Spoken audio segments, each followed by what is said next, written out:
जय हिंद दोस्तों। कल्पना कीजिए साल 2029 है, आम चुनाव के नतीजे आ रहे हैं। एक राजनीतिक दल उत्तर भारत के सिर्फ 3-4 बड़े राज्यों में क्लीन स्वीप करता है और केंद्र में पूर्ण बहुमत की सरकार बना लेता है। दूसरी तरफ दक्षिण और पूर्व के 10 से अधिक राज्य मिलकर भी उस जनादेश को प्रभावित नहीं कर पा रहे हैं। क्या यह लोकतंत्र है? तकनीकी रूप से आप कहेंगे हाँ, क्योंकि बहुमत की जीत हुई है। लेकिन क्या यह भारत है, एक ऐसा देश जो राज्यों का संघ, यूनियन ऑफ स्टेट है? भारत एक ऐसी संवैधानिक घड़ी की ओर बढ़ रहा है जिसकी टिक टिक 1976 से सुनाई दे रही है। इस घड़ी का नाम है डिलिमिटेशन, यानी परिसीमन। यह महज निर्वाचन क्षेत्रों की सीमाओं का बदलाव नहीं है, यह भारत के राजनीतिक शक्ति संतुलन का पुनर्जन्म भी है। अब थोड़ी समझते हैं कि परिसीमन है क्या और इसका कंसेप्ट कहां से आया। सबसे पहले बुनियादी बात समझते हैं, परिसीमन क्या है। आसान भाषा में जनसंख्या के आधार पर लोकसभा और विधानसभा की सीटों की सीमाओं को फिर से तय करना। हमारे संविधान का अनुच्छेद 82 यानी आर्टिकल 82 कहता है कि हर जनगणना यानी सेंसस के बाद संसद को एक परिसीमन अधिनियम पास करना चाहिए। इसके लिए एक परिसीमन आयोग यानी डिलिमिटेशन कमीशन बनाना जाता है, जिसकी अध्यक्षता सुप्रीम कोर्ट के रिटायर्ड जज करते हैं। इसका मकसद बहुत नेक है, एक वोट एक मूल्य। मान लीजिए 1971 में एक सांसद 10 लाख लोगों का प्रतिनिधित्व करता था। आज उसी क्षेत्र में 40 लाख लोग रहते हैं। क्या उस एक सांसद के लिए इतने लोगों की समस्याओं का सुनना संभव है? क्या उन 40 लाख लोगों की आवाज संसद में उतनी ही बुलंद हो पाएगी जितनी 10 लाख वाले क्षेत्र की है? तकनीकी रूप से आपका जवाब होगा नहीं, बिल्कुल नहीं। इसी असंतुलन को मिटाने के लिए सीटें बढ़ानी पड़ती है। अगर यह इतना ही आसान है और सरल है तो विवाद क्यों हो रहा है? इसके लिए हमें इतिहास के पन्ने पलटने होंगे।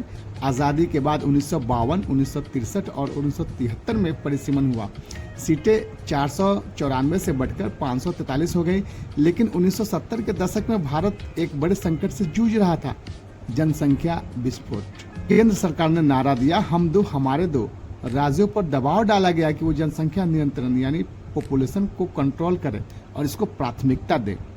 तब एक बड़ा सवाल खड़ा हुआ, यदि सीटें जनसंख्या के आधार पर बढ़ती रहीं तो जो राज्य जनसंख्या कम करेंगे उनकी संसद में सीटें कम हो जाएंगी, यानी अच्छा काम करने वाले को सजा और जनसंख्या बढ़ाने वाले को पुरस्कार।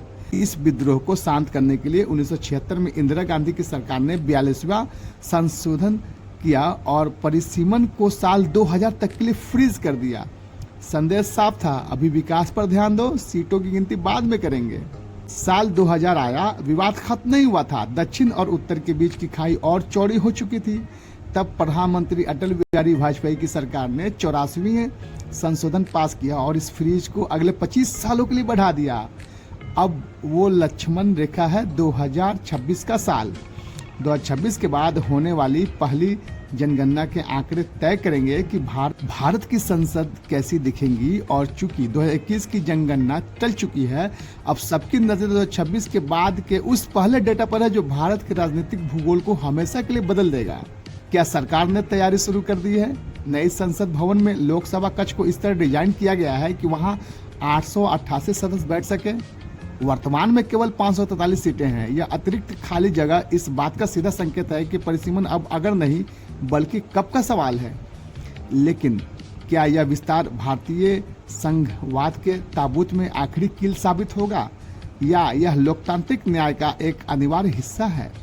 1971 में भारत की आबादी करीब 55 करोड़ थी। आज हम 140 करोड़ पार कर चुके हैं, लेकिन यह बढ़ोतरी पूरे देश में एक समान नहीं रही। यह परिसीमन विवाद की सबसे कड़वी सच्चाई है।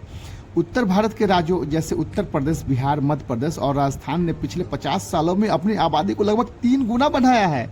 वहीं दूसरी ओर दक्षिण के राज्यों केरल, तमिलनाडु, कर्नाटक और आंध्र प्रदेश ने शिक्षा, स्वास्थ्य और महिला सशक्तिकरण के जरिए अपनी जनसंख्या वृद्धि दर को सफलतापूर्वक नीचे गिराया है।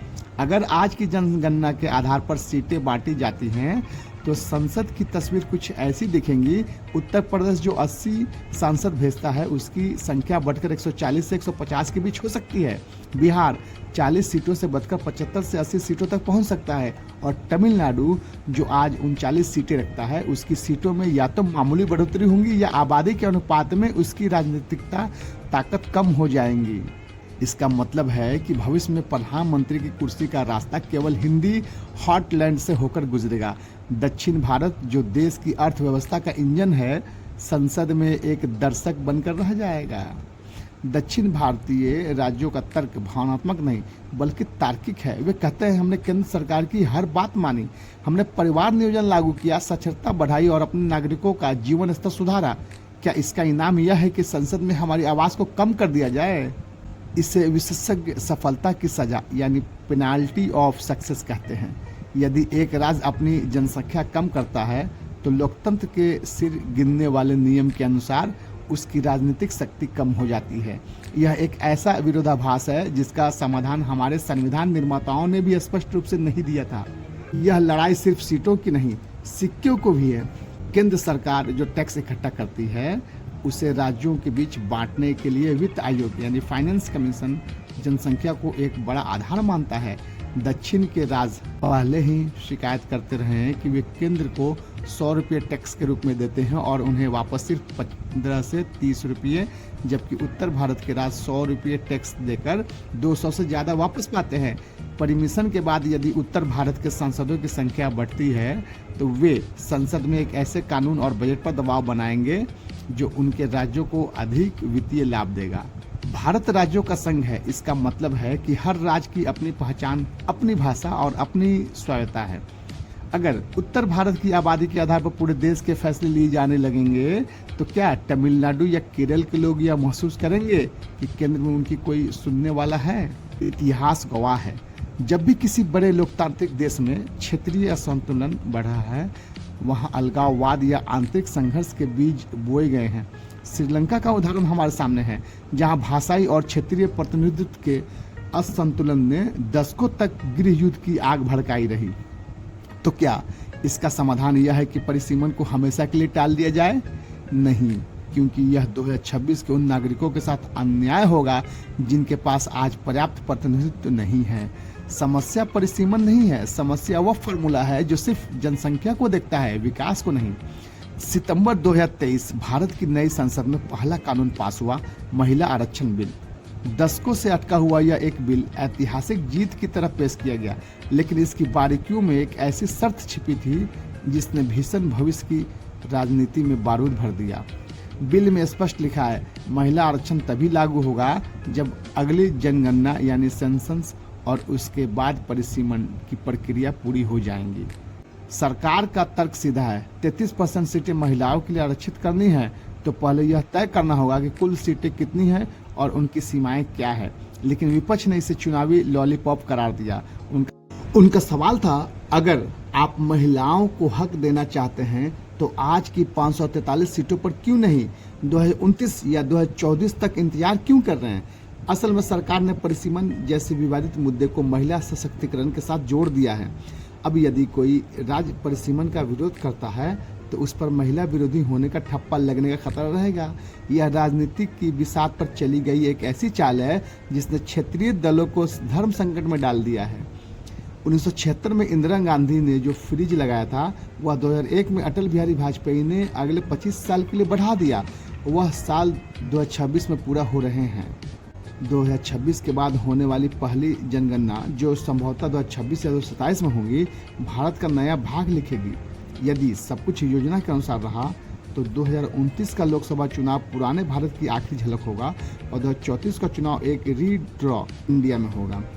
अब इस शतरंज के सबसे महत्वपूर्ण खिलाड़ी की बात करते हैं, हिंदी भाषी राज्य। आज बीजेपी और एनडीए की सबसे बड़ी ताकत उत्तर और मध्य भारत है।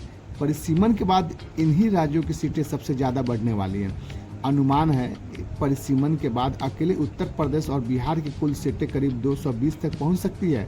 याद रहे, बहुमत के लिए 272 आंकड़ा चाहिए, यानी जो भी दल इन 2-3 भारतीय राज्यों पर कब्जा कर लेगा उसे दक्षिण या पूर्व भारत के राज्यों की परवाह करने की ज़रूरत नहीं पड़ेगी। भारत की खूबसूरती इसकी विविधता में है। संसद में तमिल, तेलुगु, कन्नड़, बंगाली और मराठी आवाज़ों का उतना ही वजन होगा जितना कि हिंदी भाषा का। लेकिन यदि नंबर गेम पूरी तरह एक तरफ झुक गया तो क्या क्षेत्रीय मुद्दे राष्ट्रीय पटल पर गौन सेकेंडरी नहीं हो जाएंगी? क्या दक्षिण भारत के राज्यों में अलगाव की भावना पैदा नहीं होंगी? तमिलनाडु के मुख्यमंत्री स्टालिन और तेलंगाना के नेताओं की आक्रामकता इसी डर का परिणाम है। तो क्या हम एक ऐसे संवैधानिक संकट की ओर बढ़ रहे हैं जिसका कोई हल नहीं है? क्या हम जनसंख्या के आधार पर लोकतंत्र को बचाते बचाते संघवाद की बलि चढ़ा देंगे? अब तक हमने समस्याओं को समझा, लेकिन समाधान क्या है? क्या हम 140 करोड़ लोगों के देश को केवल एक गणितीय फॉर्मूले पर छोड़ सकते हैं?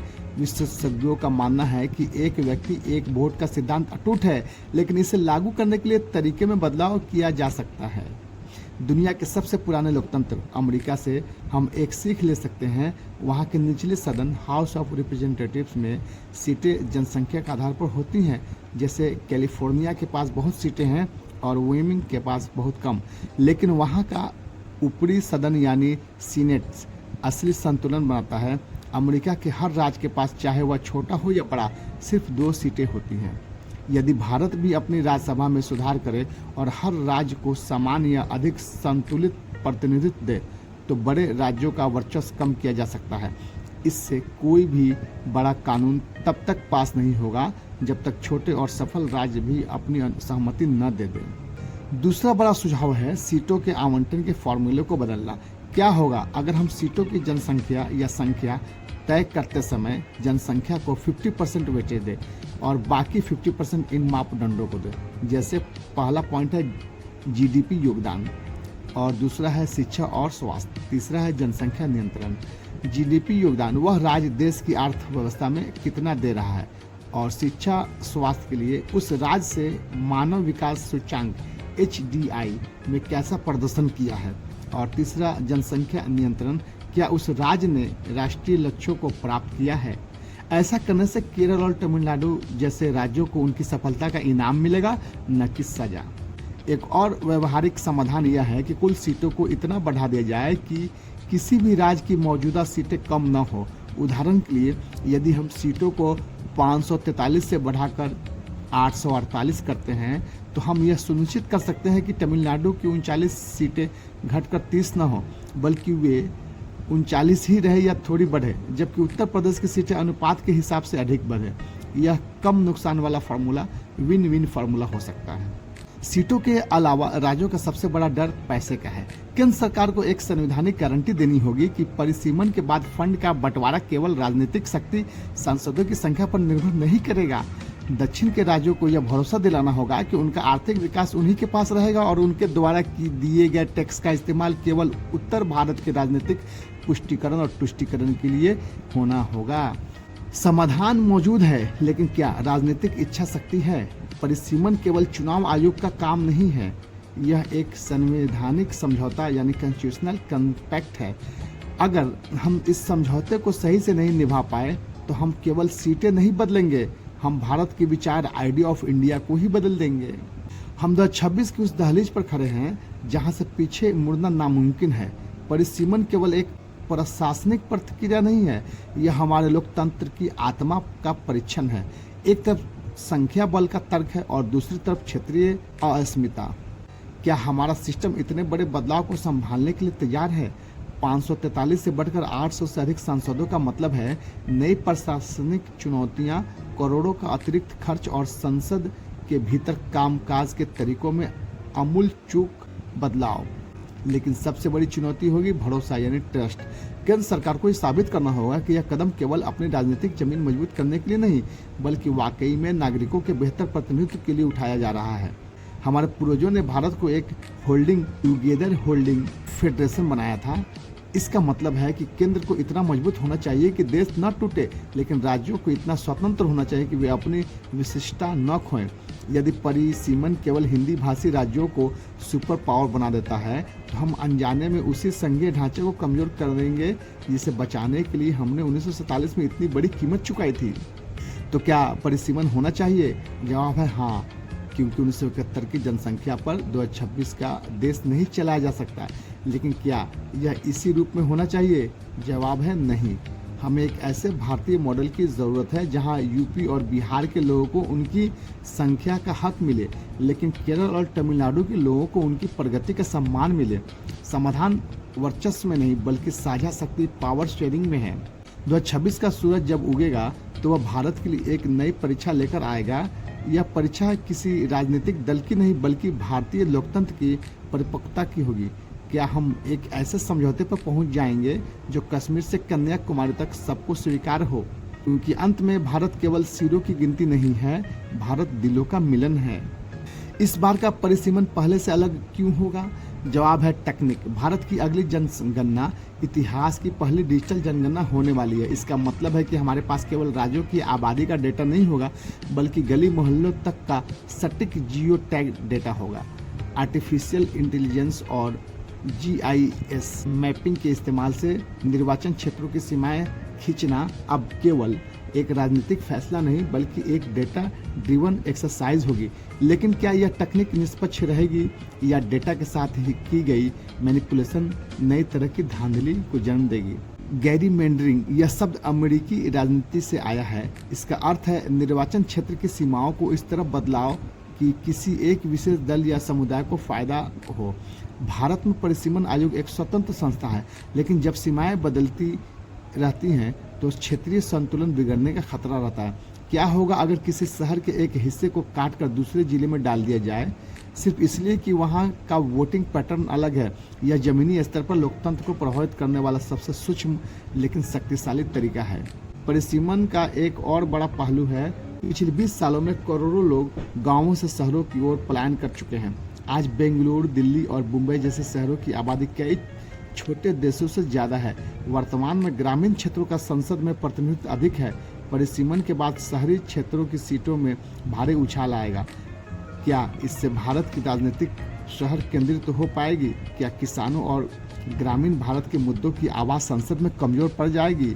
यह एक ऐसा सामाजिक बदलाव है जिस पर बहुत कम चर्चा हो रही है। एक और पेचीदा सवाल, एक प्रवासी मजदूर जो यूपी से आकर तमिलनाडु में काम कर रहा है, उसकी गिनती कहाँ होगी? यदि उसकी गिनती तमिलनाडु में होती है तो वहाँ की जनसंख्या बढ़ेगी और सीटें सुरक्षित रहेंगी, लेकिन क्या उसे वहाँ वोट देने का राजनीतिक अधिकार मिलेगा? परिसीमन और रिमोट वोटिंग का मुद्दा एक दूसरे से गहरे जुड़े हुए हैं। परिसीमन केवल सांसदों की संख्या बढ़ाने का नाम नहीं है, यह आने वाली पीढ़ियों के लिए एक नया सामाजिक अनुबंधन यानी सोशल कॉन्ट्रैक्ट लिखने जैसा है। नागरिक के तौर पर हमारा काम केवल वोट देना नहीं बल्कि यह समझना भी है कि हमारे वोट की ताकत तय कैसे होती है। सजग रहिए क्योंकि यह नक्शा सिर्फ भूगोल नहीं बदलेगा, यह आपका भविष्य तय करेगा। 1951 में एक लोकसभा सांसद औसतन 7 लाख लोगों का प्रतिनिधित्व करता था। आज 2026 में एक सांसद औसतन 25 लाख से अधिक लोगों का बोझ उठा रहा है। उत्तर प्रदेश के कुछ इलाकों में तो यह संख्या बढ़कर 30 लाख पार कर चुकी है। जरा सोचिए, क्या एक व्यक्ति के लिए 30 लाख लोगों की गलियों, नालियों, स्कूलों और अस्पतालों को सुध लेना संभव है? परिसीमन का सबसे बड़ा तर्क यही है, प्रशासनिक सुगमता। सीटें बढ़ने से सांसदों का बोझ कम होगा और शायद आपकी आवाज दिल्ली तक थोड़ी और साफ सुनाई देंगी। भारत केवल राज्यों का नक्शा नहीं है, यह भाषाओं और संस्कृतियों का गुलदस्ता है। दक्षिण भारतीय राज्यों का एक गहरा डर यह भी है, यदि उनकी राजनीतिक ताकत कम हुई तो क्या उनकी भाषा और संस्कृति पर हिंदी थोप दी जाएंगी? क्या संसद में तमिल, कन्नड़ या मलयालम बोलने वाले सांसद इतने कम रह जाएंगे कि उनकी बात सिर्फ एक औपचारिकता बनकर रह जाएंगी? परिसीमन केवल सीटों का बंटवारा नहीं है, यह इस बात का फैसला भी है कि भविष्य के भारत की सांस्कृतिक भाषा क्या होगी। जब लोकसभा की सीटें बदलती हैं तो उसका डोमिनो इफेक्ट नीचे तक जाता है। विधानसभा की सीटें बदलेंगी, वार्डों की सीमाएं बदलेंगी और आरक्षण के नियम, SC ST महिलाएं फिर से तय होंगे। आपके पड़ोस का वह स्कूल जो अब तक एक विधानसभा क्षेत्र में था, कल शायद दूसरे में चला जाएगा। परिसीमन का मतलब है सालों से बने हुए राजनीतिक समीकरणों को रातों रात बिखर जाना, नए नेता, नए वादे और एक नया चुनावी भूगोल का सामने आना। भारत दुनिया का सबसे युवा देश है। आज का 20 साल का युवा जो पहली बार वोट देने वाला है, वह इस 1971 बनाम 2026 की बहस को कैसे देखता है? उसे परवाह है नौकरियों की, तकनीक की और ग्लोबल वार्मिंग की। युवाओं के लिए यह विवाद उत्तर बनाम दक्षिण का नहीं बल्कि विकास बनाम राजनीति का है। वे एक ऐसा भारत चाहते हैं जहां नियम सबके लिए समान हो, चाहे वे केरल में हो या कानपुर में। क्या हमारा नया राजनीतिक नक्शा इस युवा ऊर्जा को जगह दे पाएगा? हमने इस सीरीज में देखा कि परिसीमन एक दोधारी तलवार है। यह लोकतंत्र को आधुनिक भी बना सकता है और हमारे संघीय ढांचे को चोट भी पहुंचा सकता है। अंत में संविधान सिर्फ कागज पर लिखे शब्द नहीं, यह हम नागरिकों के बीच एक भरोसा है। 2026 का परिसीमन उस भरोसे की सबसे बड़ी परीक्षा है। यदि हम इसे न्याय, समानता और भाईचारे के साथ हल कर पाएं तो भारत वाकई विश्व गुरु बनने की दिशा में बढ़ेगा, क्योंकि देश सीटों से नहीं, नागरिकों के विश्वास से चलता है। क्या होता है जब एक बड़ा देश अपनी क्षेत्रीय विविधताओं और राजनीतिक प्रतिनिधित्व के बीच संतुलन नहीं बना पाता? इतिहास के पन्ने ऐसी कहानियों से भरे पड़े हैं जहां केवल संख्या बल के आधार पर फैसले लेने से देश की नींव हिल गई है। भारत के पड़ोस में ही एक बड़ी चेतावनी छिपी है। 1970 में अविभाजित पाकिस्तान में चुनाव हुए। पूर्वी पाकिस्तान अब बांग्लादेश की आबादी ज़्यादा थी, इसलिए वहाँ की आवामी लीग ने बहुमत हासिल कर लिया। लेकिन पश्चिमी पाकिस्तान के शासक वर्ग ने संख्या बल के उस जनादेश को स्वीकार करने से इनकार कर दिया। राजनीतिक शक्ति के इस असंतुलन और क्षेत्रीय असमंजसता की अनदेखी ने अंततः एक देश के दो टुकड़े कर दिए। यह उदाहरण हमें सिखाता है कि लोकतंत्र में केवल बहुमत नहीं बल्कि क्षेत्रीय सम्मान भी जरूरी है। नाइजीरिया में भी उत्तर और दक्षिण के बीच आबादी और संसाधनों को लेकर दशकों से संघर्ष चल रहा है। वहीं युगोस्लाविया जैसे देश इसलिए टूट गया क्योंकि वहाँ के अलग अलग भाषाई और जातीय समूह को लगा कि केंद्र में उनकी आवाज़ दबाई जा रही है। भारत के लिए सबक साफ है, एक विशाल और विविध देश को केवल नंबर गेम से नहीं चलाया जा सकता। वहाँ इमोशनल इंटीग्रेशन, भावनात्मक एकीकरण भी जरूरी है। लेकिन भारत अलग है। हमारे पास एक ऐसा लचीला संविधान है जो संकट के समय खुद को ढालना जानता है। हमने 1950 के दशकों में भाषाई आधार पर राज्यों के पुनर्गठन के संकट को झेला है। हमने अलगवादी आंदोलनों को लोकतंत्र के दायरे में लाकर शांत किया है। परिसीमन के यह संकट भी भारत की उसी लोकतांत्रिक परिपक्वता की परीक्षा लेगा। क्या हम एक ऐसा रास्ता निकाल पाएंगे जो दुनिया के लिए मिसाल बने? एक ऐसा रास्ता जहां संख्या का भी सम्मान हो और सफलता का भी। अब इस कुछ घंटे की यात्रा में अंत में हम उसी सवाल पर वापस आते हैं, भारत क्या है? भारत केवल एक भूगोल नहीं है, भारत एक साझा सपना है।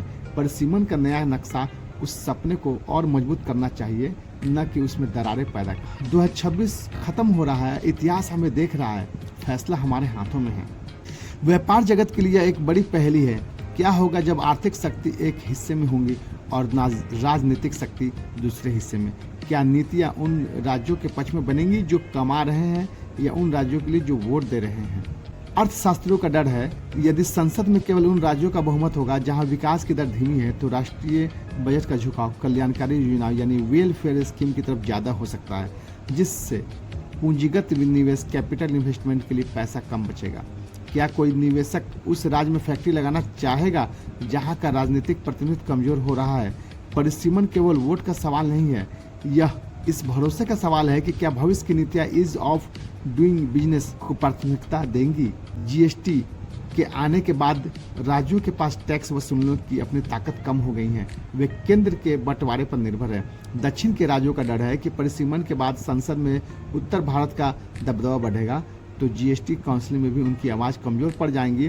क्या उनके संसाधनों का उपयोग वहाँ होगा जहाँ से वे आए हैं या वहाँ जहाँ संख्या बल ज़्यादा है? भारत का टैलेंट उत्तर से दक्षिण की ओर बढ़ रहा है। बेंगलुरु या हैदराबाद में काम करने वालों का सॉफ्टवेयर इंजीनियर जो मूल रूप से बिहार का है, वो अर्थव्यवस्था में योगदान तो दक्षिण में दे रहा है, लेकिन उसका राजनीतिक प्रभाव या वोट उत्तर में है। यह टैलेंट सर्विस वोट का टकराव भारत के संघीय ढांचे में एक नया तनाव पैदा कर सकता है। क्या हमें पोर्टेबल वोटिंग की जरूरत है या फिर उस राज्य को अधिक राजनीतिक महत्व मिलना चाहिए जो देश की जीडीपी को सहारा दे रहा है? परिसीमन का असर केवल बैलेट पेपर पर नहीं बल्कि आपके डीमेट अकाउंट और देश की बैलेंस शीट पर भी पड़ेगा। अगर भारत के 5 ट्रिलियन डॉलर की इकोनॉमी बनना है तो उसे अपनी राजनीतिक और आर्थिक दिशा के बीच संतुलन बनाना ही पड़ेगा। और अब इस महायात्रा के अंतिम पड़ाव की ओर हम चाहते हैं, जहां हम बात करते हैं कि भारत को टूटे हुए नक्शे से बचाकर एक संगठित महाशक्ति बनाया जा सकता है। हमने पिछले कुछ घंटों में इतिहास की परतों को उखाड़ा, राजनीतिक की बिसात को समझा और उन डरों का सामना किया जो भारत को उत्तर और दक्षिण में बांटने की धमकी देता है। लेकिन क्या यह बहस केवल सीटों की है या यह इस बारे में है कि हम एक राष्ट्र के रूप में अगले 100 साल कैसे बिताएंगे? परिसीमन का विवाद हमें एक कड़वी सच्चाई से रूबरू कराता है। लोकतंत्र केवल सिरों की गिनती नहीं है। अगर हम केवल संख्या को देखेंगे तो हम विविधता खो देंगे। और अगर हम केवल क्षेत्रीय अधिकारों को देखेंगे तो हम लोकतांत्रिक समानता खो देंगे। समाधान न तो परिसीमन को रोकने में है और न ही इसे बिना सोचे समझे थोपने में। समाधान है संवैधानिक नवाचार यानी कॉन्स्टिट्यूशनल इनोवेशन में। भविष्य का भारत ऐसा होना चाहिए जहां उत्तर प्रदेश का एक युवा इसलिए खुश हो कि उसे उचित प्रतिनिधित्व मिल रहा है और तमिलनाडु का एक नागरिक इसलिए गर्व महसूस करे कि उसके विकास के मॉडल को पूरा देश अपना रहा है। हमें एक ऐसी प्रणाली की जरूरत है जहां राजनीतिक प्रतिनिधित्व, पॉलिटिकल रिप्रेजेंटेशन और आर्थिक योगदान, इकोनॉमिक कंट्रीब्यूशन एक दूसरे के दुश्मन न बने बल्कि एक दूसरे के पूरक बने। यह बहस केवल नेताओं या विशेषज्ञों की नहीं है, यह आपके लिए है। परिसीमन का नया नक्शा आपके बच्चों के भविष्य का नक्शा है। क्या हम एक ऐसा देश चाहते हैं जहां राजनीतिक केवल कुछ राज्यों के इर्द गिर्द सिमट जाए, या हम एक ऐसा भारत चाहते हैं जहां हर राज्य, हर भाषा और हर नागरिक की आवाज़ का उतना ही मूल्य हो? सवाल यह नहीं है कि कितनी सीटें बनेंगी, सवाल यह है कि हमारा भरोसा बढ़ेगा। भारत एक प्रयोग है जो 1947 में शुरू हुआ था। परिसीमन उस प्रयोग का एक और कठिन पड़ाव है। इतिहास हमें बताता है कि हमने हर संकट को संवाद और समझदारी से सुलझाया है। 2026 के यह मोड़ भी हमें नहीं तोड़ेगा बल्कि हमें और अधिक मजबूत बनाएगा। हम अलग हैं इसलिए हम अतुल्य हैं, हम अनेक हैं इसलिए हम एक। यह थी भारत के नए मानचित्र की महागाथा।